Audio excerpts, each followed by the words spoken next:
আসসালামু আলাইকুম ভাই বোনেরা, আজকে মুরগির গোশ রান্না করব। এই যে মুরগির গোশ, আর এই যে কালিজি ভুনা করব। এই যে দেখেন মুরগির গোশ দিচ্ছি।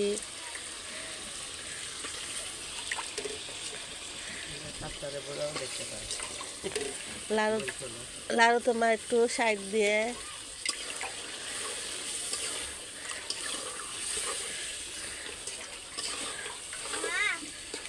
কি আম্মু আজকে কি রান্না করছো? আজকে মুরগির গোশ রান্না করছি। ও, আল্লাহ যেটা খাওয়ায় সেটাই অনেক।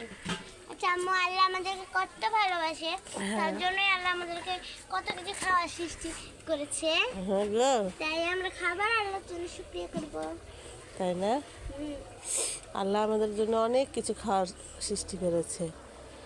আল্লাহ আল্লাহ যা খাওয়ায় তাতে আলহামদুলিল্লাহ। আল্লাহ আমাদের সৃষ্টিকর্তা। আমরা গোসল করতে গেলাম। যাও গোসল করে নাও। ভাই বোনেরা, আপনারা আমার লামিয়াকে লাইক কমেন্ট শেয়ার করে দিবেন। আল্লাহ হাফেজ।